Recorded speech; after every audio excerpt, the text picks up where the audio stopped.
I think we start with the women's 800 because Okay. while there was that storyline of the men's 5K with Jakob, 4x4s, there wasn't too much unknown going on because the U.S. women didn't make the final. But this women's 800, we had the big three of Mary Moraa, Mhm.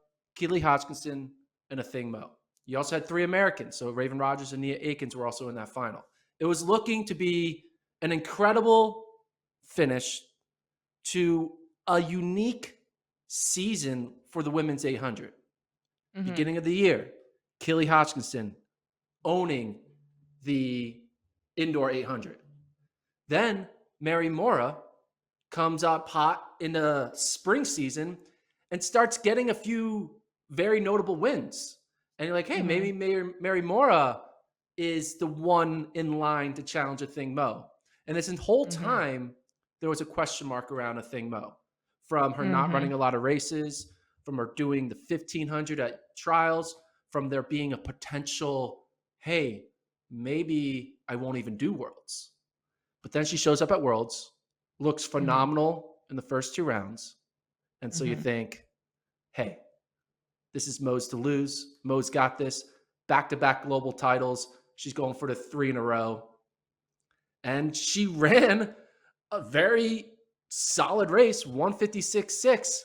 But Kenya's Mary Moraa, Keely Hutchinson pass her in the final stretch to go 1-2. Moraa running 156 flat with a new PB jumps. I don't think I've ever seen someone jump at the end of an 800. Like, how are your Yeah, legs neither have able I. to get any vertical after those two laps, especially two laps at that pace? But Kenya's Mary Moraa just like was patient behind Mo. Mo fell apart in the final 50. And we have a new global champion in the 800 since 2019 because I think Mo won in 21 and 22. Yeah. I think leading up until like, even when the athletes were coming out through that tunnel, I don't know if you've noticed this, but, like, it was a different kind of feeling coming from Athing Mu. It almost looked like she was I'm used to seeing the Athing Mu smile on her face, goofy. This was a different Athing Mu. I felt like that we saw during these championships. She looked a little bit more serious. It was like her face was very blank, no emotion. You couldn't read it. I don't know what she's thinking. She gets out, and again, different from what we've seen in the rounds, like, she made sure that she was up in the front, just her in the track, lane 1, and then coming down the last 50, it was just I don't think I've not seen Athing Mu, like, break form or, like, not finish strong. We're used to seeing that, and then all of a sudden to see it happening right before your eyes, it was just like, "Wow. Wow." Like, She's human. I don't know, she is human, yes, of course, but I think a lot of us can say that it just did not look right. Like, going into these world championships, it was a different kind of mood from Athing Mu that I'm used to seeing. And again, also, this has just been a unique season for her. She only had one 800-meter race underneath her belt before, running the 1500s at trials and before, of course, running the rounds over the course of this week. So, I don't know, it's just been a different vibe that I'm getting, different season for a thing. It was just different. Now, like I know there's the race dynamic and the non-race dynamic. The race dynamic was pretty simple here. A thing still ran a good race. She ran Oh, absolutely. 156. If you Yeah. told her, hey, run 156 in a final, typically that wins most global titles. It's just that we're in a unique era where there's three incredibly talented women, uh, and that 156 now isn't enough to secure a win. So I think based on the way her season has been, it makes sense that she's in 156 shape and not 155, 154 that she probably was in two years ago. But I do think there's this weird dynamic with we're all kind of trying to figure out what's going on in a thing's head. We're all trying to be like you said, why isn't she as joyful and why is she running as much? And we're all just trying to speculating.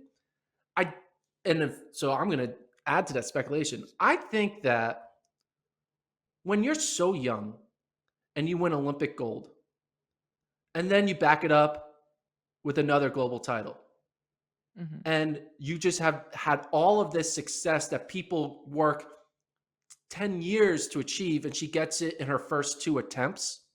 I think it put her in a space where all of a sudden she became the alpha before she wanted to become the alpha. Typically, you work your way up, you get that confidence, and then you're ready to hold on because you've worked so hard to get to that point of in your prime, hold on to the top of the mantle. But the fact that she got to the top of the mantle so quickly and had to deal with all that pressure, I think the joy, because I think a lot of people enjoy the journey of achieving the goal. And I think once you achieve the goal, what journey is there left? And then all of a sudden it becomes more of an office job than a passion because you achieved all the goals. She achieved the global gold. She achieved the Olympic gold. What's left? Sure, world record, but you're not going to get world records in championship events. What's the difference between her getting silver, bronze, or not showing up here? The only thing everyone's going to talk about is like, oh, you didn't win. You won last year. You didn't win this year. It's like if Athing Mo got her first medal today, the storyline would be so different. It's like, wow, young, in her entering her prime, Athing Mo wins first global medal, and everyone's just like she becomes like a celebrity, and everyone is cheering her on. But because all this pressure of having to maintain being the dominant one, and maybe she doesn't want that. Maybe she does. She enjoyed chasing the gold as opposed to holding on to the gold, which I think makes sense. It is more fun to chase your first than to not lose your next. And I Yeah. think we kind of saw that with her body language. And you kind of tell in the motion. It looked like she was going to cry.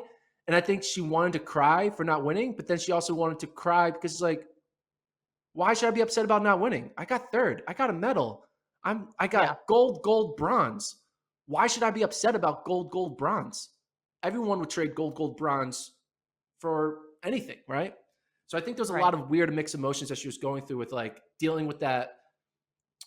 She didn't want to become this like dominant figure where like you have to hold on, like losing now is bad because she's young. She wants to be able to have fun with the sport, and you kind of are sensing it. She's like, maybe I don't even show up to Worlds because this whole like losing is bad thing. I don't want to deal with that. I don't want Yeah. that bad vibe. So I can understand it on the human element, the mixed emotions she was going through. But even beyond all that, she still ran well. She still held her own, still got a medal, still ran a fast time. And it's just that Mary Moraa and Keely Hutchinson are two all-time greats who happen to be in their prime while she's running. Exactly. And I feel like Mora and and Keeley also ran exceptionally well too, and I think the pace definitely was, you know, pretty darn quick. And the fact that Mora made her move at the appropriate time, fantastic. There was just a lot happening that last home stretch. But I can kind of agree with what you're saying about, just talking about a thing Mo and how you're young, double gold. Now you kind of set that tone and you set that bar of like, okay, now every time I step on the track, people are expecting me to win now, despite how young she is in the sport. So that does come with a lot of pressure for sure. So yeah, it was just an interesting race to watch, and overall great performances across the board for all the ladies competing.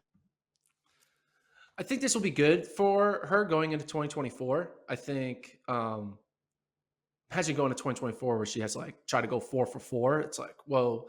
I think this gives a little pressure of like, all right, yeah, she can lose, and it's normal. And now like it's not going to be like Mo versus the field. It's going to be Mo versus Keely versus Mary, and it's not going to be like it's either me or anybody else. Now it's like a normal.